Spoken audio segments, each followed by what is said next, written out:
أعوذ بالله من الشيطان الرجيم. بسم الله الرحمن الرحيم.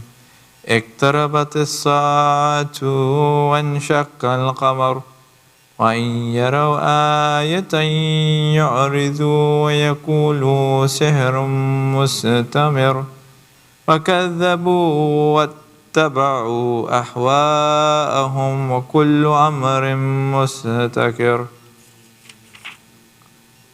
ولقد جاءهم من الأنباء ما فيه مزدجر حكمة بالغة فما تغني النذر فتول عنهم يوم يدعو الداء إلى شيء نكر خش عن أبصارهم يخرجون من الأجداث كأنهم جراد منتشر مهطعين إلى الداء يقول الكافرون هذا يوم أسر كذبت قبلهم قوم نوح فكذبوا أبدنا وقالوا مجنون وازدجر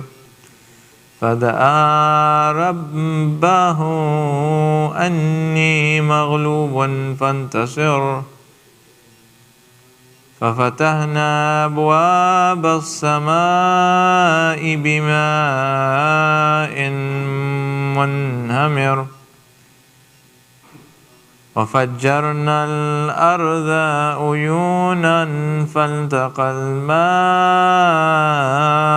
على أمر قد قدر وحملناه على ذات ألواح ودسر تجري بأعيننا جزاء لمن كان كفر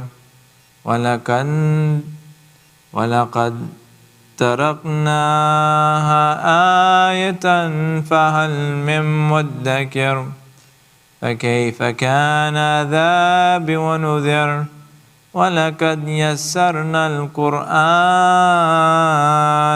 للذكر فهل من مدكر كذبت عاد فكيف كان عذابي ونذر إنا أرسلنا عليهم ريحا صرصرا في يوم نحس مستمر تنزع الناس كأنهم أعجاز نخل منقعر فكيف كان عذابي ونذر ولقد يسرنا القرآن للذكر فهل من مدكر كذبت ثمود بالنذر فقالوا أبشرا منا واحدا نتبعه إنا إذا لفي ضلال وسعر ألفي الذكر عليه من بيننا بل هو كذب أشر سيعلمون غدا من الكذب الأشر إن مرسل الناقة فتنة لهم فارتقبهم واستبر ونبئهم أن الماء قسمة بينهم كل شرب محتضر فنادى صاحبهم فتعاطى فعقر فكيف كان عذابي ونذر إنا أرسلنا عليهم صيحة واحدة فكانوا كهشيم المعتذر ولقد يسرنا القرآن للذكر فهل من مدكر كذبت قوم لوط بالنذر إنا أرسلنا عليهم حاسبا إلا على لوط نجيناهم بسحر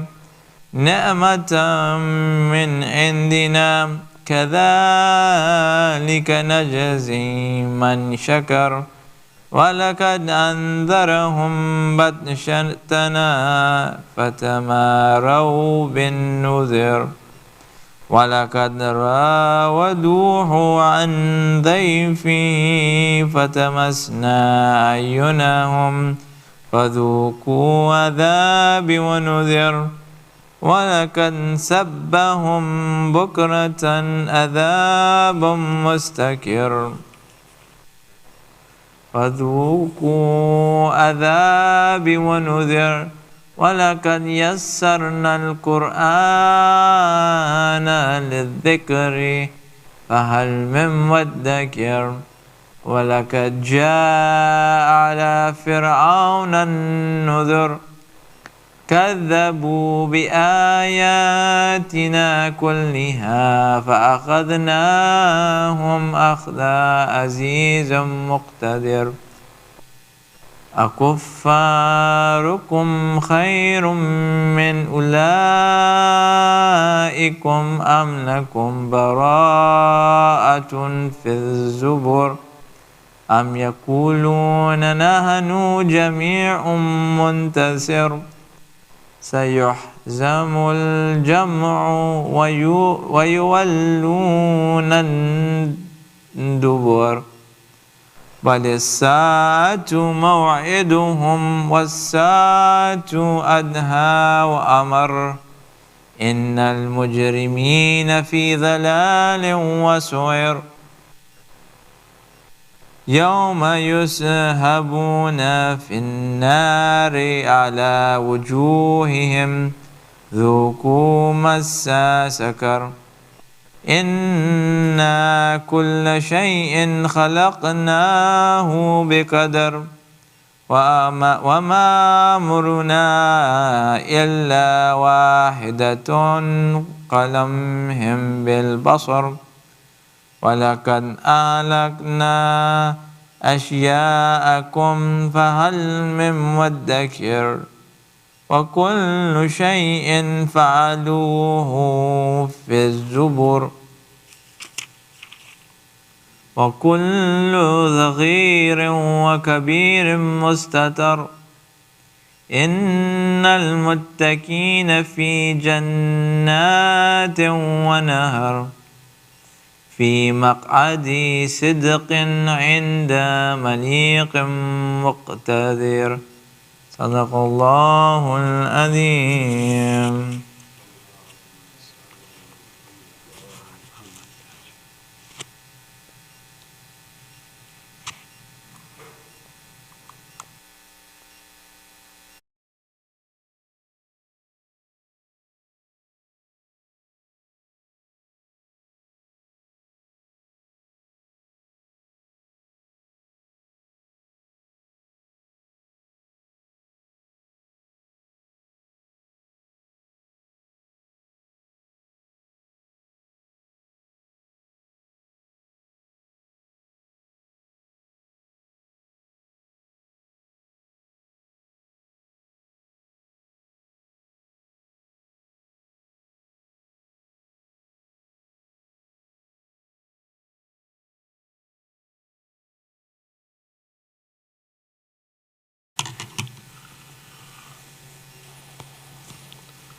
محمد وآل محمد صلوات.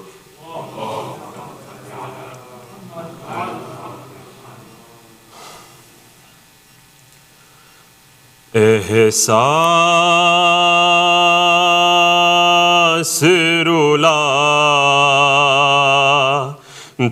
है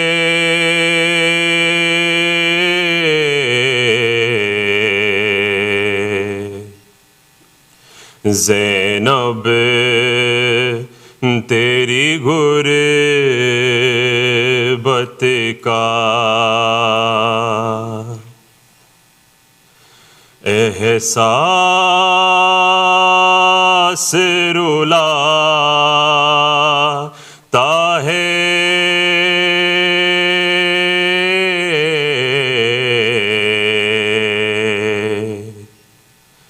زینب تیری غربت کا دم خوب بھرا بی بی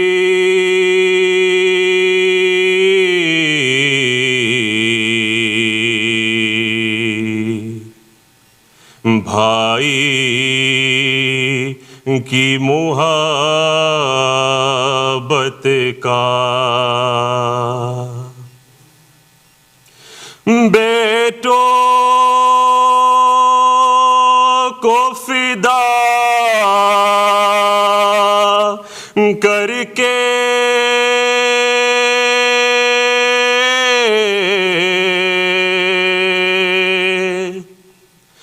شکرانہ بجا لائی بیٹوں کو فدا کر کے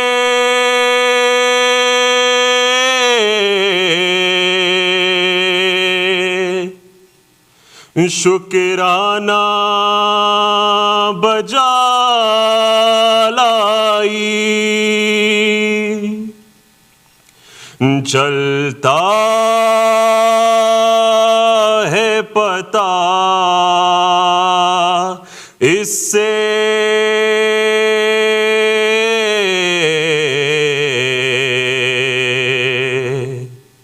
زینب تیری عظمت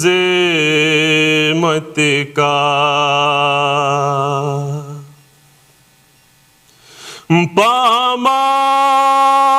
پامال ہوا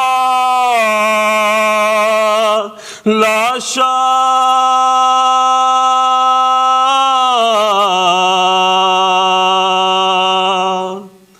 فرزند پیمبر کا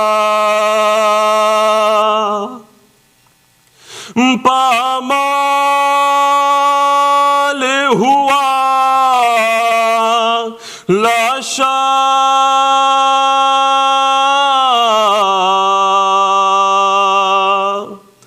فرزند پیمبر کا امت نے دیا شاید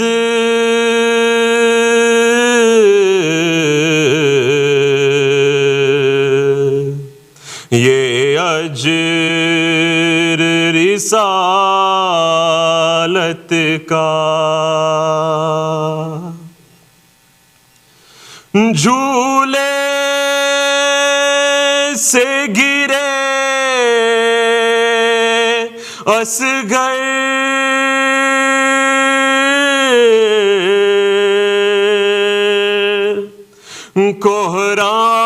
کوہرام ہے خیمے میں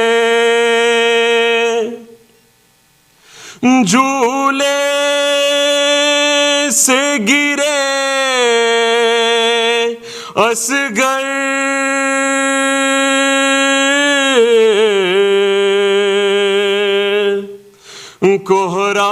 کوہرام ہے خیمے میں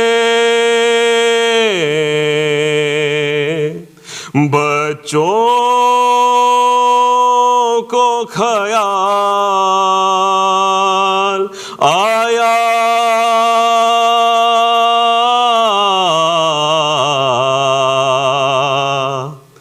بابا کی رفاقت کا جب سے ہے گئے بابا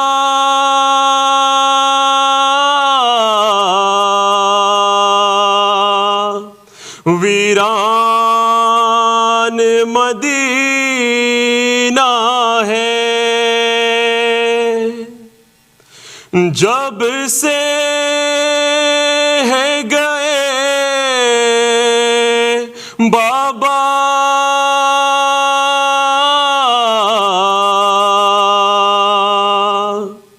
ویران مدینہ ہے باقی ہے سہارائے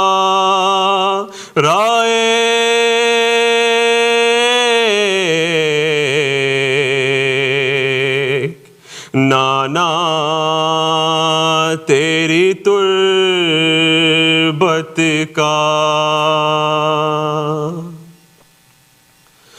بے جا تھا سکینہ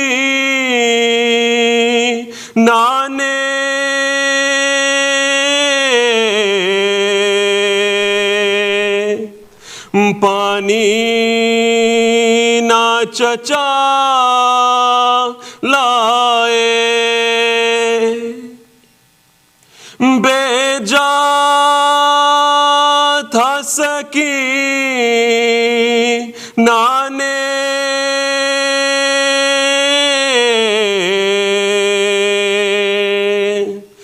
پانی نہ چچا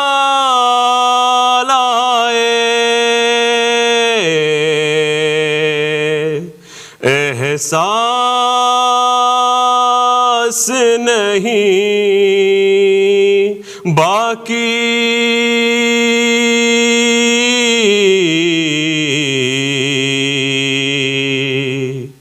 اب پیاس کی شدت کا احساس رلاتا ہے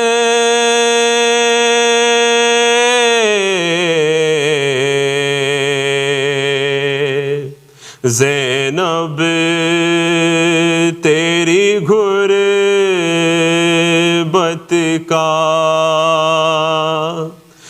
دم خوب بھرا بی بی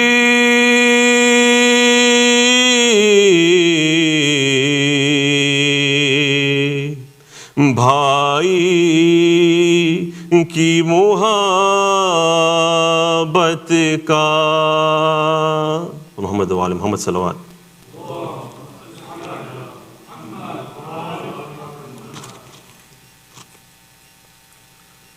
Sayyid Hasan Rizvi, my respected elders, brothers and sisters, Assalamu alaikum wa rahmatullahi wa barakatuh.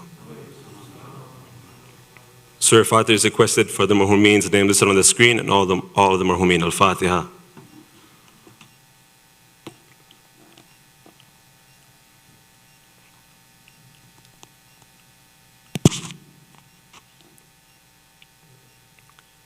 Dua Shafai Maries is requested for the name listed on the screen, and whoever is ill here and elsewhere around the world. Bismillahir Rahmanir Rahim. Amman yujibul mustarra iza da'ahu yakshifu su. Amman yujibul mustarra iza da'ahu yakshifu su. Amman yujibul mustarra iza da'ahu yakshifu su. Amman yujibul mustarra iza da'ahu yakshifu su. Amman yujibul mustarra iza da'ahu yakshifu su. At this time, let's invite Sayyid Hasan Rizvi to come recite to us Muhammad Wali Muhammad Salawat.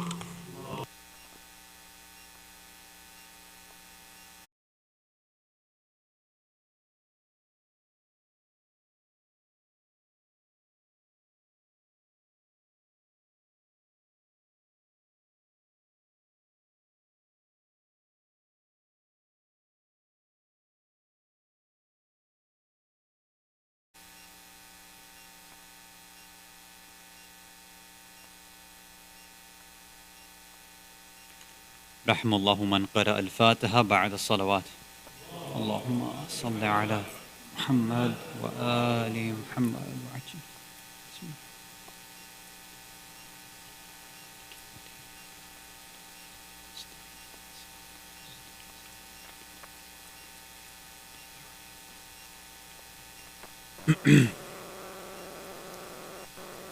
أعوذ بالله السميع العليم من الشيطان اللعين الرجيم. بسم الله الرحمن الرحيم وبه نستعين. لا حول ولا قوة إلا بالله العلي العظيم والحمد لله رب العالمين. والصلاة والسلام على أشرف الأنبياء والمرسلين خاتم النبيين شفيع المذنبين رحمة للعالمين سيدنا والنبينا وحبيب قلوبنا والشفيع نفوسنا والطبيب ذنوبنا أبي القاسم المصطفى محمد. اللهم صل على محمد وآل محمد وعجل فرجهم. ثم الصلاة والسلام التحية والإكرام على أهل بيته الطيبين الطاهرين المعصومين المظلومين المنتجبين المكرمين الخيرين الفاضلين السيدين الصادقين لا سيما بقية الله في الأرضين روحي وأرواح العالمين لتراب مقدمه الفداء ولعنة الله على أعدائهم أجمعين من الأولين والآخرين إلى قيام يوم الدين. أما بعد، صلوات على محمد وآل محمد. اللهم صل على محمد وآل محمد. Mu'mineen, mu'minat, brothers and sisters in Islam and Iman, Assalamu alaikum wa rahmatullahi wa barakatuh. In this famous dua of Rajab, we said that there are 4 nidas, 4 calls, nida'at.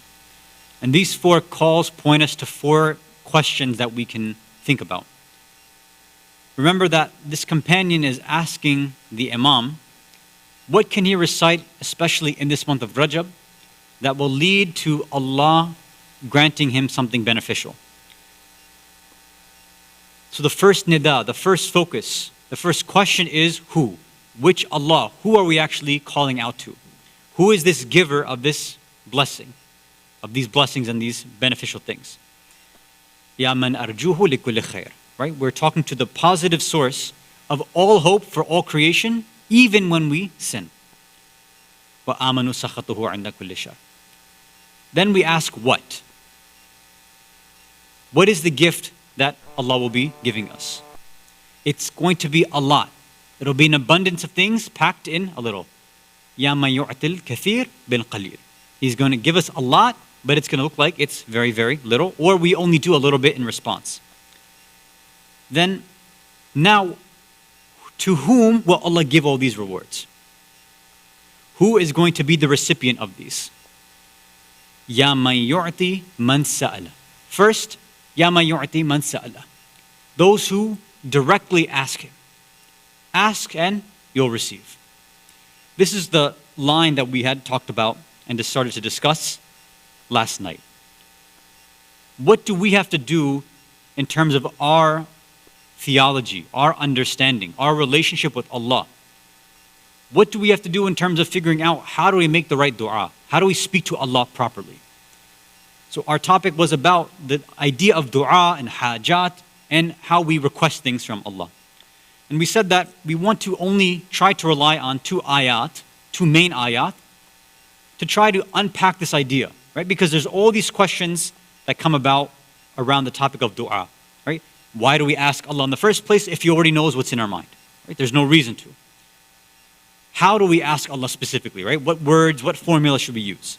What specifically do we ask for, right? Do we get into specifics? Do we stay general? What do we say? And then how do we understand how Allah responds to different individuals? So we looked at the first ayah, right? From Surah Al-Ghafir, Surah 40, ayah 60, where Allah said, just the beginning part to remind us, where He said, Bismillah ar-Rahman ar-Rahim, وَقَالَ رَبُّكُمْ. And your Rabb, your nurturer, your sustainer, that motherly parental quality that we understand from Allah, He has said, Ud'uni, make dua, call me, ask me, fastajib lakum. Astajib lakum. And I'm going to respond to you. So right away the first question was answered. Why do we ask Allah? Yes, He already knows, but He's saying, I'm telling you to ask me. He's giving us an order, so that should at least answer that first question. Now, how do we ask? This is where we started going and looking at this idea. We're calling, and Allah's telling us, I'm telling you as a Rabb, as your nurturer, your sustainer. Again, that motherly quality, that's what I'm telling you. Think of me in this sort of relationship. So we use this idea of a parent, or specifically a mother, and a child. That analogy to figure out how should we understand the concept of dua. The first thing we looked at was, think about toddlers and their relationship with the parent. They're starting to learn how to vocalize. They're starting to learn how to verbalize and express what they really need. Are they always going to know? No. The majority of the time, will they know what they need and what they want, how to tell people? No, they won't. So it's the job of the parent to go and fill in those gaps. So the child, the toddler, recognizes that they have some partial dependence on the parent. They have to recognize that. And they maybe know that, or maybe they don't know that they can't fully express everything. So there's a confusing sort of relationship that's there. And when the child normally expresses what they want, what do they express? Egotistical desires, nafsani desires, simplistic, superficial, materialistic things, right? They want to play, they want TV, they want a device, they want to watch something, they want to eat candy and junk food and chocolate. That's what they're asking. Now, how does a good parent respond? We said it's not just a flat out no. It shouldn't just be a yes. It needs to be a proper response with love. That's how any parent should be responding. To see that, look, I know that there's something else behind what you're asking for. I know that you think you need candy, you think you need chocolate, you think you need junk food, you think you need to watch, but there's something else beyond that you can't see. I know as the parent, as your nurturer, as your sustainer, as the one who's in charge of your life, I should know what's going on behind the scenes, and that's what I'll try to help you out with. I'm going to take care of those actual needs that you have, and hopefully along the way, I'm going to show you how you can start to tell me about what you really need. That's what a true parent needs to do. So we have to look at what is going on with our children. Are they looking for attention? That's why they want to go to a device. Are they actually hungry and they need real nutrition, something that's calorically dense, not just junk food and garbage? Are they just copying our own habits? If that's the case, we have to be careful. We don't want them on a device, then we shouldn't be using devices like that in front of them. We don't want them to be snacking constantly and eating junk food, then we have to make sure we also have healthy eating habits as well. And the final question that we left off with last night is that, okay, now take this back to the analogy that we have. We are trying to think of ourselves and our relationship with Allah, our own Rabb, our nurturer and sustainer. Do we have that childlike relationship with Allah, with our Rabb? Are we like toddlers? Hopefully some of you thought about this, you discussed it with your family, and you came to some sort of conclusion. The way that we can think about honestly answering this is what? What do my du'as actually look like? What do my du'as look like? What am I actually asking for? The things that I ask for and the way that I phrase and request things from Allah and make my du'a, do I sound like a child? Do I sound like a toddler? Or do I actually sound like somebody who's spiritually mature, intellectually mature?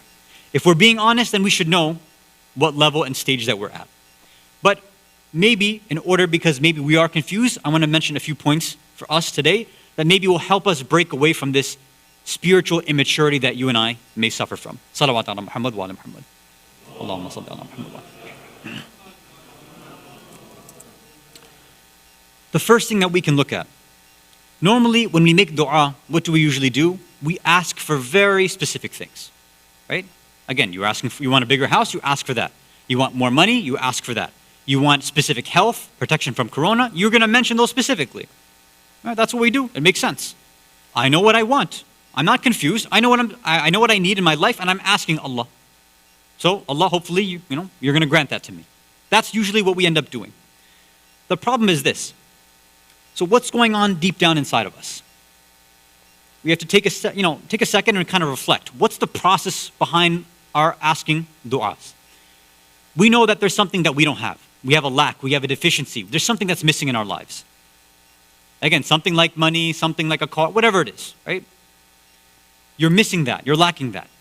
So you say, okay, Allah, I know I need this, so you're gonna have to fill the gap for me.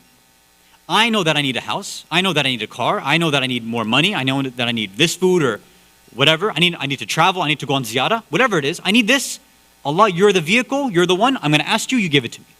So we have this understanding that I know what I need, and I know Allah, you'll give it to me, so I'm gonna ask you. So, at face value, it seems like that shouldn't be a problem. Right? That's what Allah's saying, ask me and I'll give it to you. The problem is this, most of us, those things that we're asking for are purely material, purely worldly, purely superficial.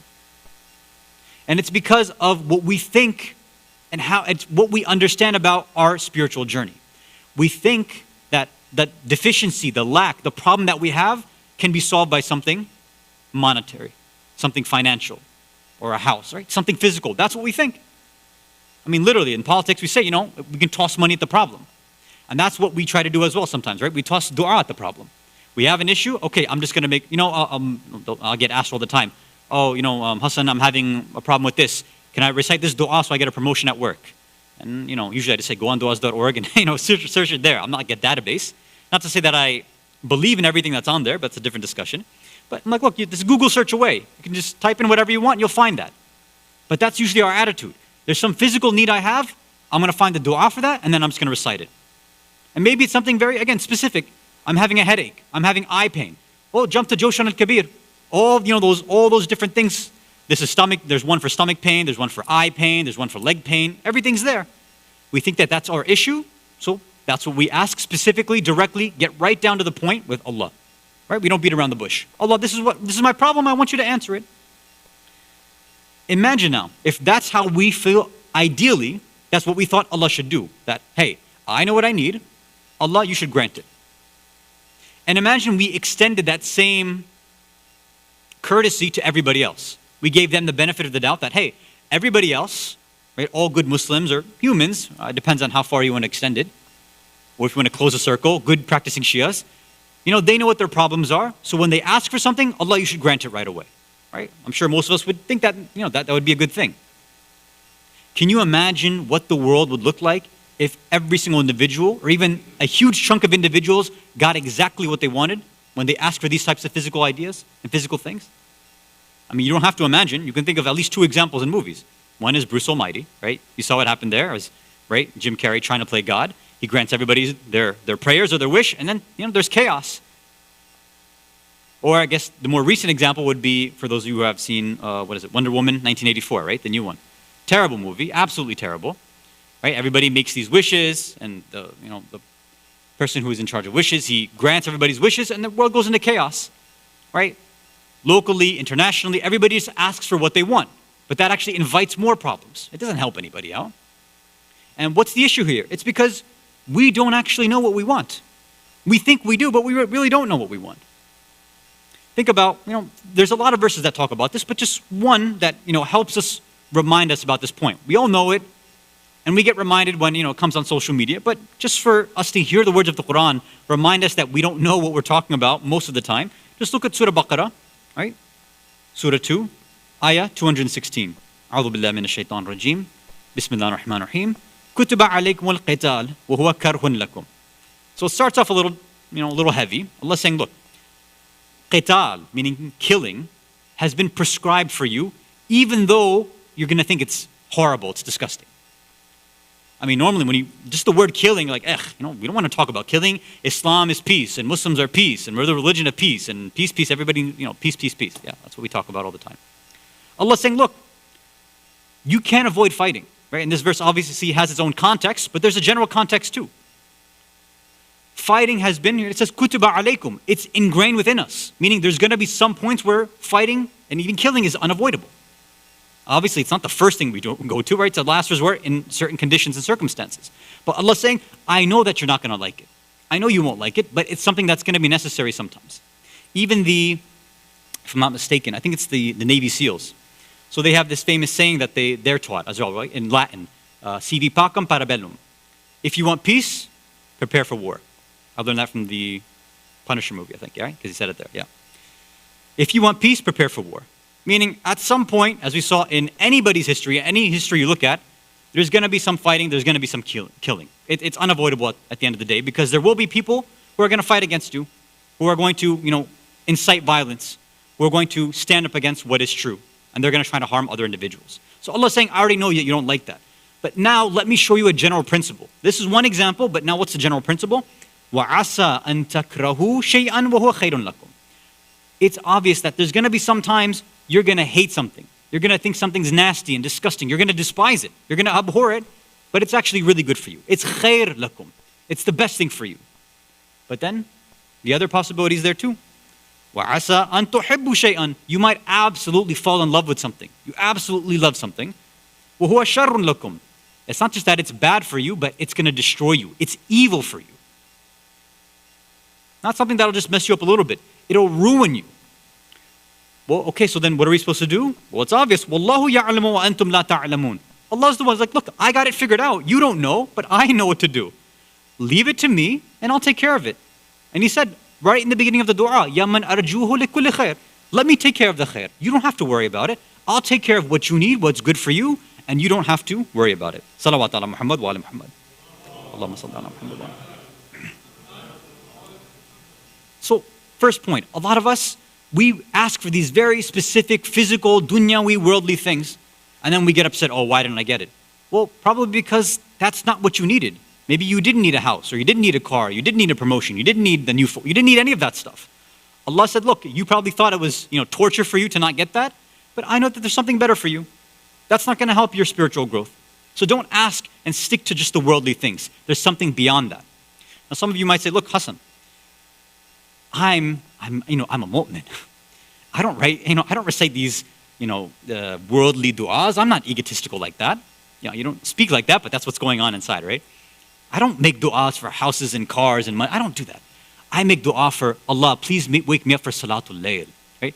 Allah, please give me the tawfiq to perform the a'mal of Dawood, right? Which will be for tomorrow, right? 15th of Rajab.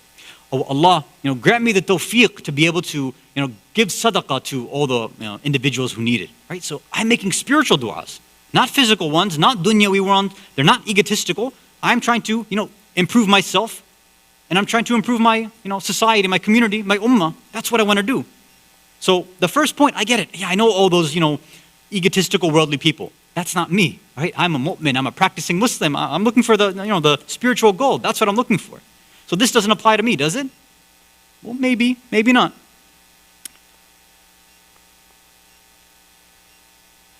When we recite these spiritual du'as, we'll put it that way, right? There's the material, physical ones, and then there's the spiritual ones.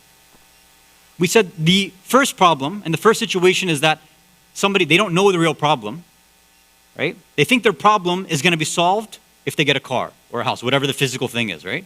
Once they get that, then their problems are going to be gone. And of course, as statistics show, you get more stuff, usually you become, more unhappy, more stressed out, more anxious. That doesn't help. But why is it that all of a sudden, just because something becomes Islamic, religious, spiritual, we automatically now think that we know what's good for our own spiritual growth? Why do we automatically assume that if I make dua, I ask Allah, wake me up for Salatul Layl or Namaz al-Shab. Wake me up for Suhoor and Sehri so that I can fast. Give me the tawfiq so I can perform this a'mal or recite this dua. Or give me, more so I can take care of my family. Whatever it is that we think is spiritual. Why doesn't the same principle as before apply? Aren't we still isn't the same problem? We think we know what the actual issue is. We think we know what we're fully capable of. So we make a dua for something very specific. Allah, I know that I need this, so give it to me. What's the difference? There's no difference there. It's the same exact problem.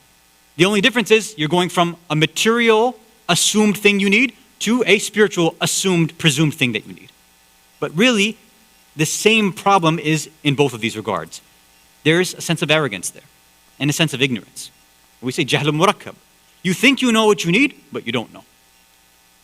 And you become arrogant about that. I know exactly what I need, and this is what it is.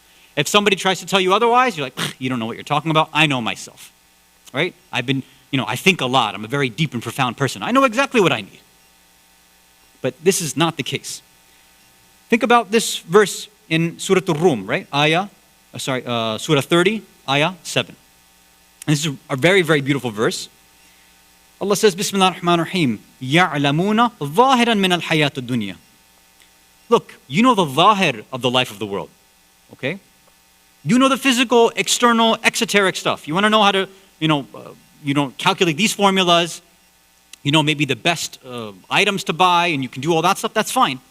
Allah's saying, وَهُمْ عَنِ الْآخِرَةِ هُمْ غَافِلُونَ. Regarding the akhirah, you're heedless, you're negligent, you have no idea what you're talking about. So maybe we understand how the physical world works, and that, okay, if we're just talking about the physical world, maybe you know how to take care of physical things, right? Okay, I feel hungry, so I know I need to fill my belly. Okay, fine. You need food, so you're going to eat. Okay, an adult should know that, hopefully. Don't know when to stop, but at least they know when to start, right? But how do you know what food is good for your spirit and soul? Where does that come from? And people think, okay, this is Allah saying right here, right? وَهُمْ عَنِ الْآخِرَةِ هُمْ غَافِلُونَ. That they don't know about the afterlife. The Mufassirin say, no, what's Allah saying here, perhaps, is this, that in terms of the physical dimension, you might understand some things, no problem. You think you're an expert? Great. Do all your science and your psychology and all the mental health stuff. Okay, figure all that stuff out.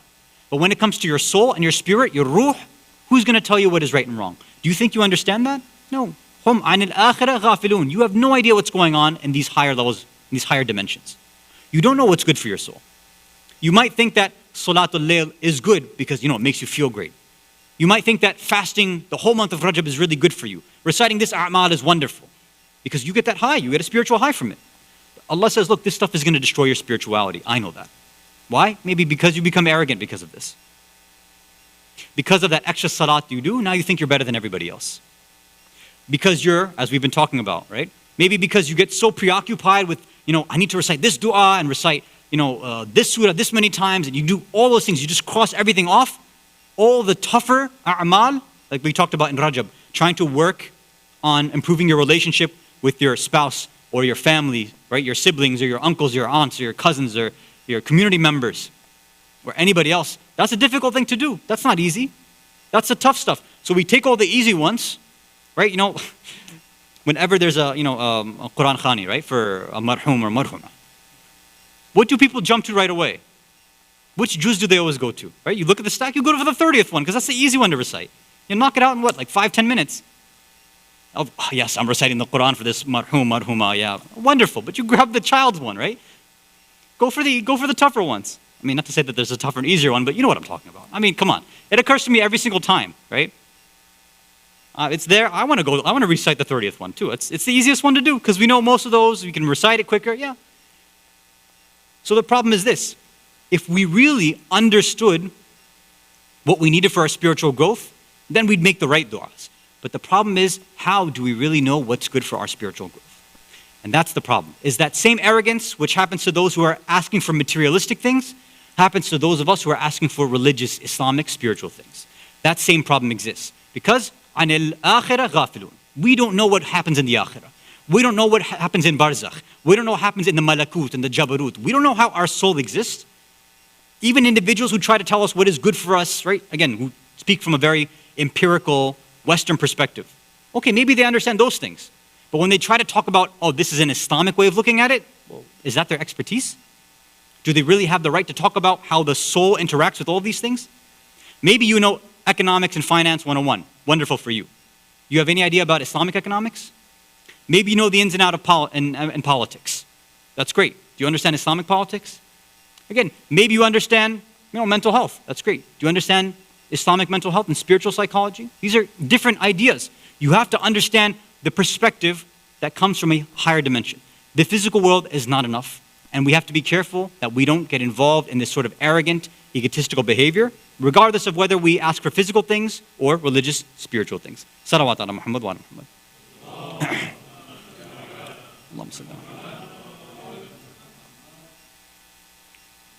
So that spiritual immaturity might lead to us asking for just physical things. It could also lead us to asking for the wrong spiritual things as well. And just like a toddler, A toddler knows that they need something in their belly. So they might ask for, again, junk food. But what we might ask sometimes for is junk ibadah. That's what we're asking for. Junk tawfiq. That's what we end up doing too. So Allah knows there's something beyond that. And inshallah, that's what I have to give you. Allah knows exactly what you need, right? He acts as a Rabb. He's our parent. That motherly quality. I know that's what you're asking for. I have to give you something better. I have to give you khair. That's Allah's job. That's in His essence. He doesn't want to give us something that's going to damage us and ruin us. And that's why He's reminding us, remember, some of these things you're not going to like. But don't worry, I'm in charge. I'm at the driver's wheel. I'm going to take care of everything for you. So then the natural question that should come after this is this. Okay. So you're saying, Hasan, don't ask for material, physical things. Well, I didn't say that, but maybe that's what you're thinking. You're saying don't ask for salatul layl and spiritual things. I didn't say that necessarily, but maybe that's what you're thinking. But okay, still at the end of the day, Hasan, I'm confused. What am I supposed to ask for then? How do I make the right dua? What is the right thing for me to ask? How do I speak to Allah? What dua do I make? How do I know what is the right thing for me in terms of physical stuff or metaphysical, immaterial, spiritual stuff? What do I focus on? Just that whole way that we phrase it and the way that we think about it, that itself is another source of our problems. You're like, Hasan, why do you keep just talking about our problems over and over again? Because we have to get down to the actual virus, right? The issue that's within us. Not the symptom, the actual disease, the spiritual disease that's within us. We cure that, then everything else will come easy. The symptoms will be nothing. So what is really the spiritual disease that's there? That we mentioned with the material du'as, the spiritual du'as that comes here. Why don't we know how to ask properly? It's because our whole aspect, our whole approach, our whole philosophy and approach and understanding and connection and relationship with Allah is purely egotistical. From the way that we're saying what? How do I get what I want from Allah? How do I know how to ask and get the right things? What is your ego, your I doing there in the first place? What we've done is the subject is us, me. I'm the subject. I want something. The object is Allah. Allah, you're just again, na'udhu billah, you're a genie in the lamp. That's all you are for me. I know I need some stuff, so I'm going to ask you, you give it to me. We're just treating Him like that. As, people nowadays like to say, it's a very spiritually abusive relationship that we have with God a lot of the times, right? I know what I want, I know what I need, God, you give it to me. I'm the subject, I'm what's important, God, you take care of that. What does Allah say in the Quran? أَفَرَأَيْتَ الَّذِي مَنِ اتَّخَذَ إِلَهَهُ هَوَى.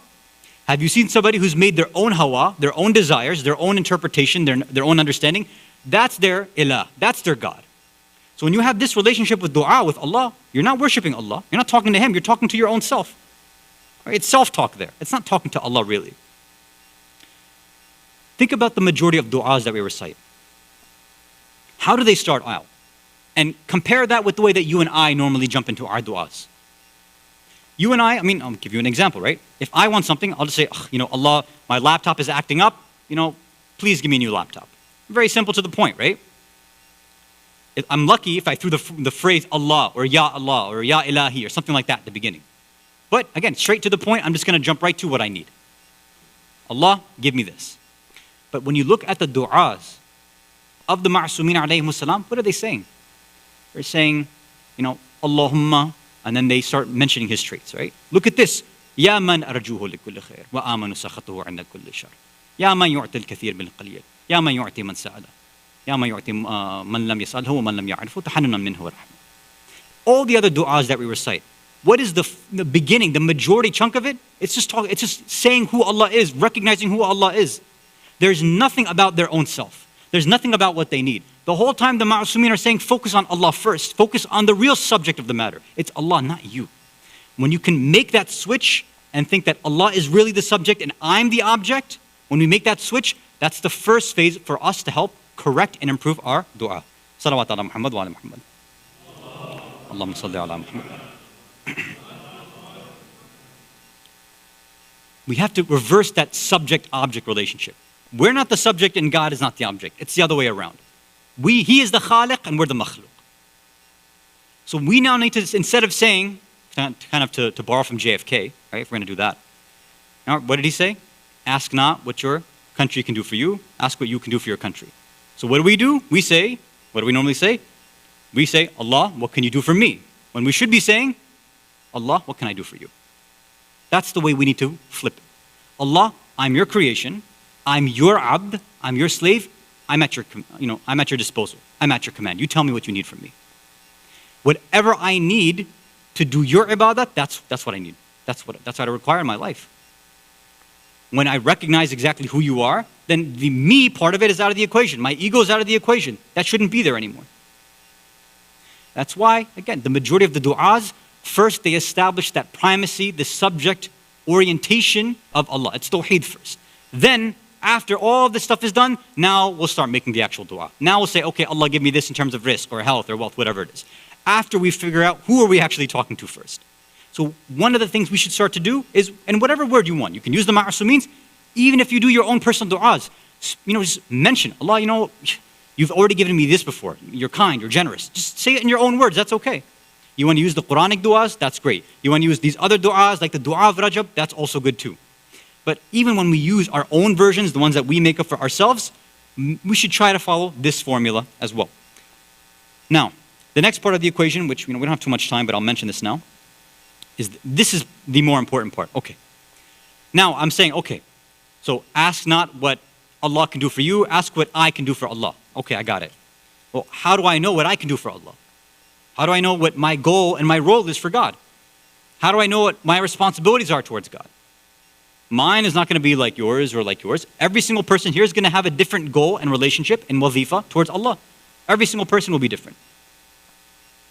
How do I know my role in the cosmos, in the greater scheme of things? How do I know what career to pick?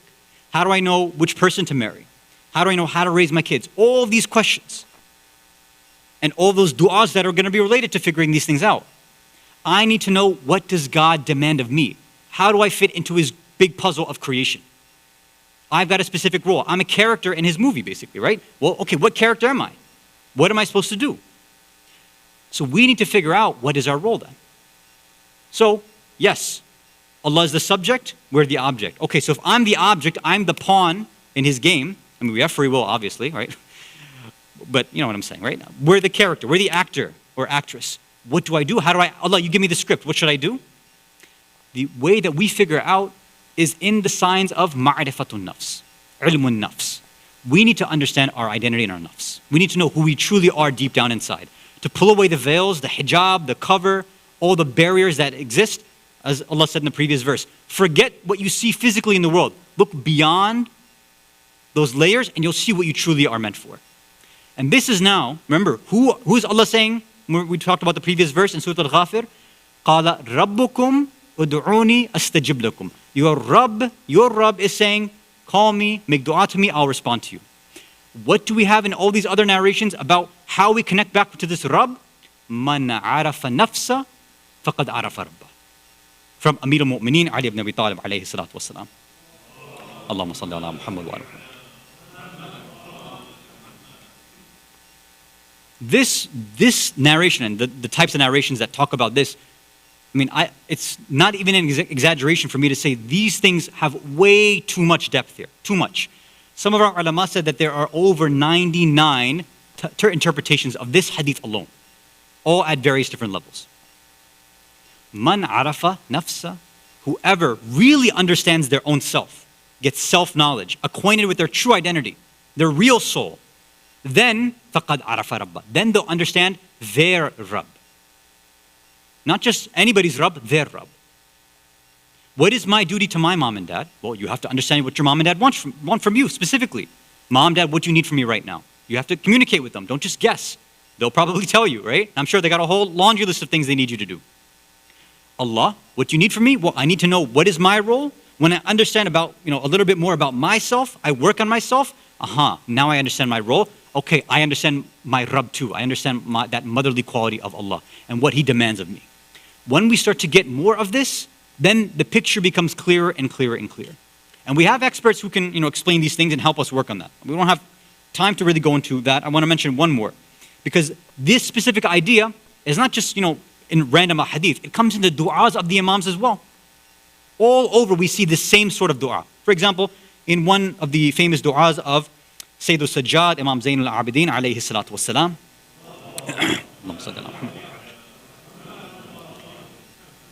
And I'm just taking one part of these famous munajat. He says, first he says, Allahumma salli ala Muhammadin wa ali Muhammad. Notice he sends a salawat first. Then he says, وَجْعَلْنَا مِنَ الَّذِينَ عَرَفُوا أَنفُسَهُم.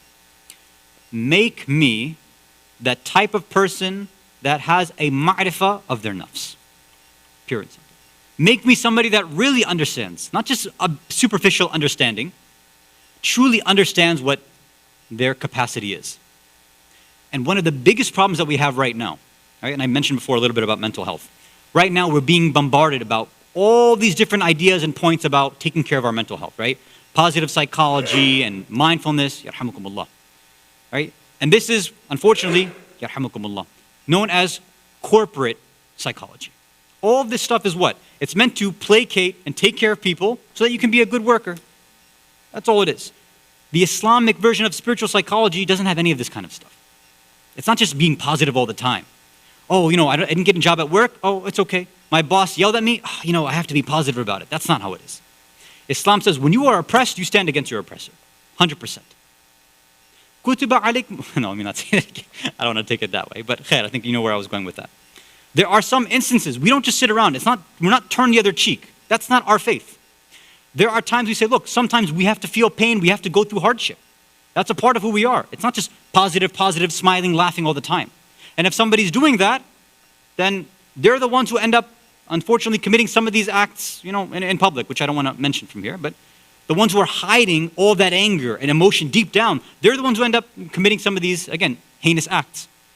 We have to be able to understand and deal with all of our emotions on all the different levels, whether they're positive or negative. And the Islamic spiritual psychology model, that's what it tries to get us to understand.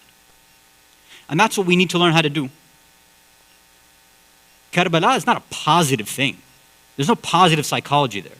But if we have the right mindset, then we should be able to get to the maqam and level of being able to say, Ma ra'aytu illa jamila. If we can understand how to look at the cosmos and how to look at our responsibility and connection to Allah, our responsibility, our wazifa, our role here, then everything will become clear. Our script will be there for us. And then it'll be up to us to start playing out that part. Inshallah, in our next session, we'll continue this and we'll talk about, okay, how does Allah then respond to what we need? And we'll find that there's actually two different ways that Allah responds. One of the verses we already talked about. We're going to bring in another verse, inshallah, next time. And we'll see that there's a difference between istijaba and ijaba. There's two different ways that Allah will respond to us. But inshallah, that will be for next time. If you can recite a salawat, ala Muhammad wa ala Muhammad.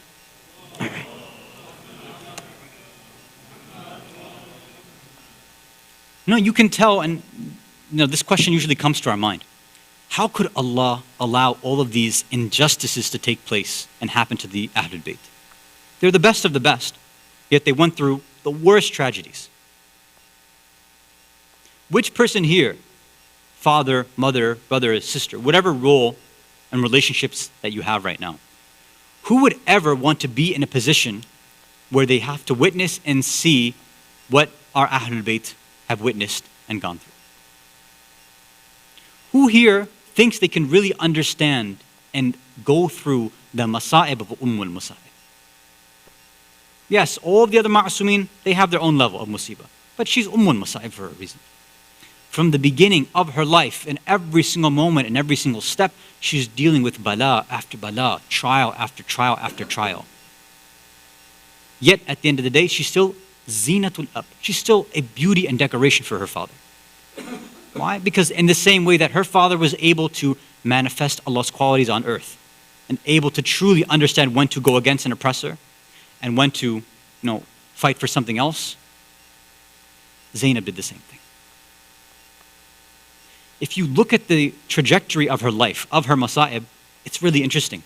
You'll see that the way that her masa'ib plays out, you see, other individuals, when their masa'ib plays out, they usually, see a loved one pass, and then that's pretty much it, then they'll pass. They'll pass later on, right?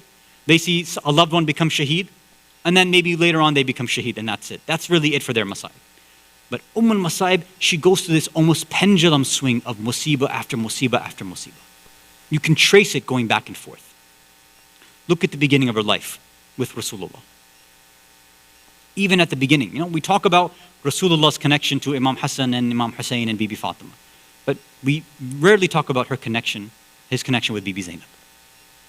According to some of our ulama, when Bibi Zainab was born, Bibi Fatima had brought her to Rasulullah. At first they say Rasulullah was smiling. He was laughing, of course, at the birth of a granddaughter. But they say then he began to cry and began to weep.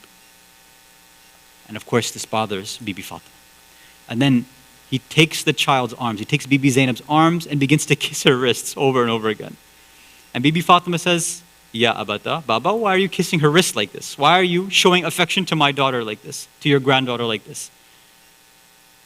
And Rasulullah says, it's because she will be tied like a prisoner soon. She will be tied and kept and paraded around like a prisoner. This is why I kiss her wrist right now. Now fast forward. She witnesses the loss of her grandfather Rasulullah. She's there for what takes place around the loss of Rasulullah. Only a few months later now, she has to watch the oppression and the zulm done to her mother Fatima. Imagine a young daughter watching her mother holding one side of her stomach and her rib while she's trying to sweep the house to feed her children one by one. Imagine as a young daughter watching her mother go out and speak to the zalimeen of her time with all this pain. Imagine watching your father have to give ghusl and to put the kafan on her young mother. Can you imagine how a daughter had to deal with this? Then, only a few years later, now she has to look at her father losing his life. As Imam Ali comes back after being struck on the head, a young Bibi Zainab has everything laid out for his father to break his fast. But when she comes and she sees the pain in her father's head, and Imam Ali, the narrations say that he couldn't stand the cries of Zainab. He says, he tried to keep his composure, but when Bibi Zainab and Kulthum would cry, then Imam Ali would lose his composure as well, and he began to cry as well. Then we fast forward, and now Bibi Zainab has to lose her brother Hasan. She doesn't just lose Hasan, she has to watch his janazah go out in the middle towards Al-Baqi to be hit with arrows, and then the body comes back to her. It's Zainab who's pulling out arrow after arrow, spear after spear from the body of her brother. Then we fast forward, and now Zainab has to leave Medina. She has to leave Makkah. She goes towards Karbala. One after one, she's losing everybody in her life. She gives away. And even with all of this, she still maintains her strength. She tells An and Muhammad, you are my qurbani. You have to go. You are my sacrifice to my brother Hussein. You have to go out and give your lives to him. She sees her An get lost and become shaheed. She loses her Muhammad. She sees Qasim being lost, Ali Akbar, Ali Ghasr, one after another. She's the one maintaining her composure until she's the one saying, she tells everybody else later, I was the one who saw that khanjar and that knife on the throat of my brother. Nobody else saw that but me. I was the only one who saw that. She is al-Masa'ib. Nobody else saw him sitting on the chest of Hussein. I had to sit through that. Nobody else was there to pull out the body of Imam Sajjad. I was the one pulling out the body of Imam Sajjad. Nobody else was there to watch the slaps against the skin and the cheeks of Sakina. I was there to witness all of this. I was the one being paraded through the battlefield after they were done. And when I wanted to fall down and cry for my children, I decided I have to keep my composure. My Mawla Hussein ordered me to keep my composure. I didn't fall on the bodies of An and Muhammad. I fell down on the body of my brother Hussein. Rabbana taqabbal minna hadha al-qurban. Allah, accept this qurbani from us. And they asked, Ya Zainab, why did you keep your composure like that? Why didn't you cry for An and Muhammad? He said, because I knew Imam Sajjad was looking at me, and if he saw me crying like this for my children, I don't know what Imam Sajjad would have done. I saw all the other women who wanted to cry for their children as well, and they said, Zainab, we look to you as a role model. If you cry for your children, we'll lose our patience as well. This same Zainab now, she has to be taken through Kufa. When she was taken through Kufa, she wasn't taken during nighttime as her father had wanted. She was taken during the daytime, paraded around without her chadar, without her modesty that she had kept before. This same Zainab now needs to be spoken to in an ill way by the zalimeen. She's paraded again throughout, watching the heads of all of her loved ones from Karbala to Kufa to Sham. And even there now, the musibah even gets stronger when she's there and finally she's ready to go back. Her musibah starts and ends with the body of Sakina. Can you imagine Zainab looking at the back of Sakina? Sakina, what am I to do with all these marks on your back? And now go back